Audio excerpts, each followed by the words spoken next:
ओम नमः शिवाय। ओम नमः शिवाय। प्रिय दर्शकों, मैं पुनः एक नई वीडियो क्लिप लेके प्रस्तुत हुआ हूँ। यह video clip do you know channel से लिया गया है, जो भक्ति के बारे में विस्तार पूर्वक जानकारी प्रदान करते हैं। आप जाइए और उनके चैनल को सब्सक्राइब कीजिए और भक्ति के बारे में संपूर्ण ज्ञान प्राप्त कीजिए। दोस्तों, इस वीडियो क्लिप में माँ दुर्गे के 9 रूपों का वर्णन किया गया है। तो आइए इस वीडियो क्लिप को स्टार्ट करते हैं और जानते हैं माँ दुर्गे के 9 रूपों का विस्तारपूर्वक वर्णन। सभी महामाई जगदम्बा देवी दुर्गा के बारे में तो जानते ही होंगे। इन शक्ति स्वरूपा देवी दुर्गा ने समस्त लोगों के कल्याण के लिए तथा दुष्ट दानवों और राक्षसों का विनाश करने के लिए कई बार अपने अलग अलग रूप धारण किए थे। भगवती देवी दुर्गा आज भी समस्त लोकों में अपने भक्तों का कल्याण करती हैं। इसी कारण संसार में देवी दुर्गा के कई रूपों की पूजा की जाती है। विशेषकर नवरात्र में 9 दिन तक देवी दुर्गा के 9 रूपों की पूजा की जाती है। तो चलिए आज अपने एपिसोड में हम देखते हैं कि नवरात्रों में देवी दुर्गा के किन किन रूपों की पूजा की जाती है। दोस्तों, देवी दुर्गा को माता पार्वती का ही एक रूप माना जाता है, इसलिए नवरात्र में पहले दिन इनके जिस स्वरूप की आराधना की जाती है उसका नाम है शैलपुत्री। पर्वतराज हिमालय के यहाँ पुत्री रूप में जन्म लेने के कारण इनका नाम शैलपुत्री पड़ा था। दोस्तों, देवी शैलपुत्री अपने पूर्व जन्म में ब्रह्मा जी के मानस पुत्र प्रजापति दक्ष की पुत्री थी। तब इनका नाम सती था और इनका विवाह भगवान शंकर जी के साथ ही हुआ था। परंतु देवी सती ने अपने उस जन्म में अपने पिता के यज्ञ के हवन कुंड में अपना दाह करके शरीर त्याग दिया था। देवी सती का दूसरा जन्म शैलपुत्री के रूप में हुआ और इनका विवाह भी भगवान शंकर जी के साथ हुआ था।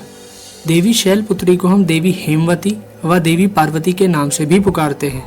दोस्तों, वृषभ यानी बैल पर सवार देवी शैलपुत्री के दाएं हाथ में त्रिशूल तथा बाएं हाथ में कमल सुशोभित रहता है। इनकी उपासना करने से मनुष्य को अनंत शक्तियां प्राप्त होती हैं। दोस्तों, नवरात्र के दूसरे दिन माँ दुर्गा के ब्रह्मचारिणी स्वरूप की पूजा की जाती है। यहाँ ब्रह्म शब्द का अर्थ है तपस्या। ब्रह्मचारिणी अर्थात तप की चारिणी, तप का आचरण करने वाली। दोस्तों, देवी सती ने जब शैलपुत्री के रूप में दूसरा जन्म लिया था, तब सभी मनुष्यों की तरह उन्हें भी पिछले जन्म की कोई भी घटना याद नहीं थी और उधर भगवान शंकर अपनी पहली पत्नी सती के शोक में डूबे हुए थे। तब देवताओं ने भगवान शिव को शोक से उबारने के लिए शैलपुत्री को उनकी पत्नी बनाने का विचार किया और देवर्षि नारद को शैलपुत्री के पास भेजा। देवर्षि नारद ने देवी शैलपुत्री को जब भगवान शंकर को अपना पति बनाने के लिए प्रेरित किया, तब देवी शैलपुत्री ने भगवान शिव को अपने पति के रूप में प्राप्त करने के लिए हजारों वर्ष तक इतनी कठोर तपस्या की थी कि तीनों लोकों में हाहाकार मच गया था। दोस्तों, देवी शैलपुत्री की वह तपस्या बड़ी ही अभूतपूर्व थी। ऐसी कठोर तपस्या कभी कोई नहीं कर पाया था। इस कारण ही उनका नाम ब्रह्मचारिणी पड़ गया था। देवी दुर्गा के इस ब्रह्मचारिणी स्वरूप के दाहिने हाथ में जप की माला तथा बाएं हाथ में कमंडल रहता है। इनकी उपासना करने वाले मनुष्य कठिन से कठिन संघर्षों में भी अपने कर्तव्य पथ से विचलित नहीं होते हैं। दोस्तों, नवरात्र के तीसरे दिन माँ दुर्गा की तीसरी शक्ति चंद्र घंटा की पूजा की जाती है। माँ दुर्गा के इस स्वरूप के मस्तक में घंटे के आकार का अर्धचंद्र है। इसी कारण इन्हें चंद्र घंटा देवी कहा जाता है। दोस्तों, सिंह पर सवार देवी चंद्र घंटा के 10 हाथ हैं और उनके 10 हाथों में अस्त्र और शस्त्र विराजमान हैं। देवी चंद्र घंटा की मुद्रा देखने में ऐसी प्रतीत होती है जैसे कि वो युद्ध करने के लिए तैयार हैं। नवरात्र की दुर्गा उपासना में तीसरे दिन की पूजा का बहुत ही ज्यादा महत्व है, क्योंकि देवी चंद्र घंटा शीघ्र फल देने वाली देवी है। इनकी भक्ति करने वालों को इनकी कृपा से जल्द ही अलौकिक वस्तुओं के दर्शन होने लगते हैं, दिव्य सुगंधों का अनुभव होने लगता है तथा तरह तरह की दिव्य ध्वनियां सुनाई पड़ने लगती हैं। कहते हैं ऐसे क्षणों में भक्तों को बड़ा सावधान रहने की आवश्यकता होती है। देवी चंद्र घंटा की साधना पूर्ण होने पर अति शीघ्र फल प्राप्त होता है। माँ चंद्रघंटा अपने भक्तों के समस्त पाप और बाधाएं नष्ट कर देती हैं। दोस्तों, माँ दुर्गा के चौथे स्वरूप का नाम है कुष्मांडा। जब हमारी इस सृष्टि का कोई अस्तित्व नहीं था, चारों तरफ सिर्फ अंधकार ही अंधकार था, तब इन्हीं आदिशक्ति माँ दुर्गा ने इस ब्रह्मांड की रचना की। अंड अर्थात ब्रह्मांड को उत्पन्न करने के लिए ही आदिशक्ति ने इस स्वरूप को कुष्मांडा देवी के नाम से पुकारा जाता है।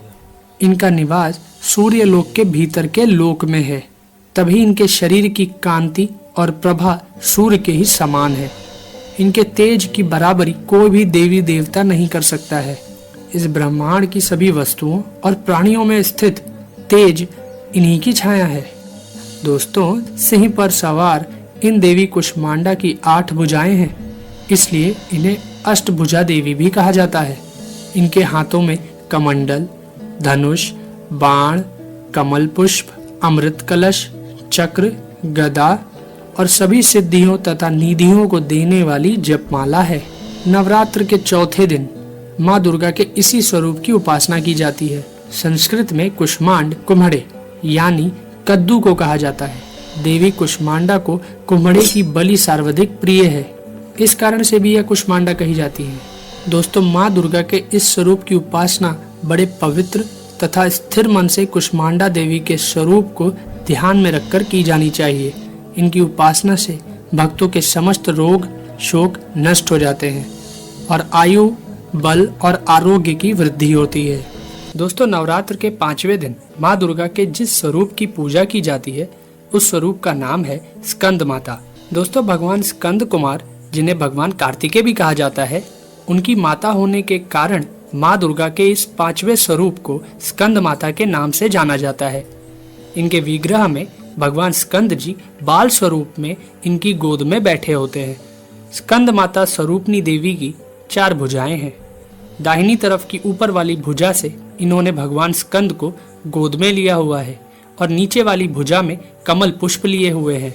इसी तरह बाईं तरफ की ऊपर वाली भुजा वर मुद्रा में है तथा नीचे वाली भुजा में कमल पुष्प लिए हुए हैं। दोस्तों, स्कंद माता कमल के पुष्प पर विराजमान रहती हैं, इस कारण इन्हें पद्मासना देवी भी कहा जाता है। साथ ही इन देवी स्कंद माता का वाहन सिंह भी है। स्कंद माता की उपासना करने से बाल रूप स्कंद भगवान की पूजा स्वयं हो जाती है। यह विशेषता केवल इन्हीं देवी को प्राप्त है। दोस्तों, माँ दुर्गा के 6ठे स्वरूप का नाम है देवी कात्यायनी। पूर्व काल में कत नाम के एक महर्षि हुए थे, जिनके पुत्र हुए थे ऋषि कात्य।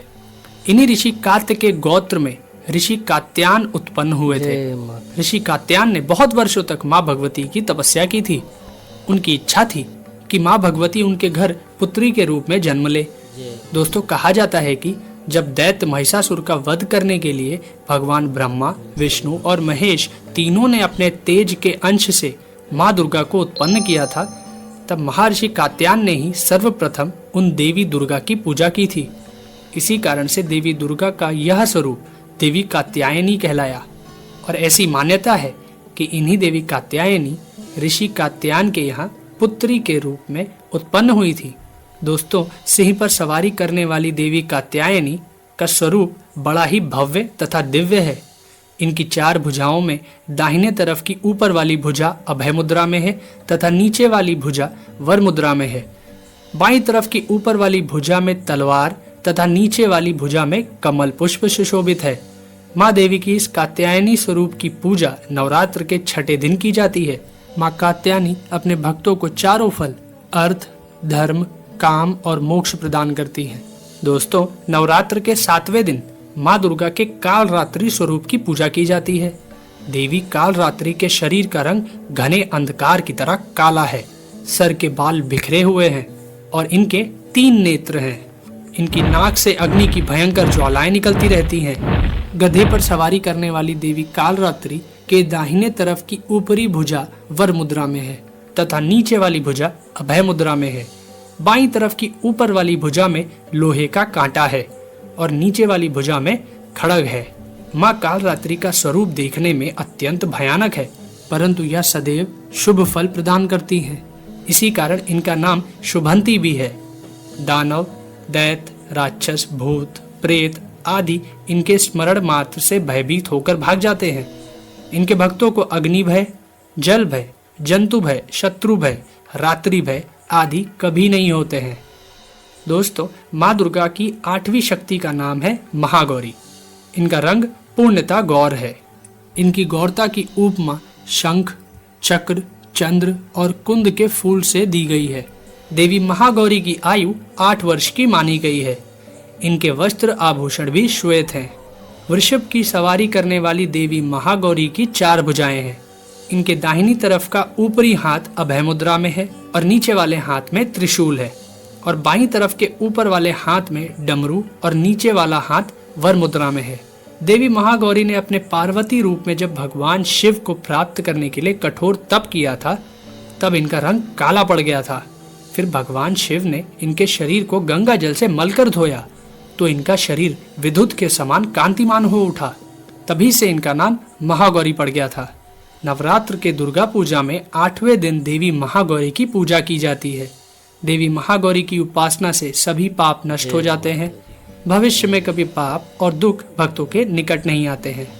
माँ दुर्गा की 9वीं शक्ति का नाम सिद्धिदात्री है।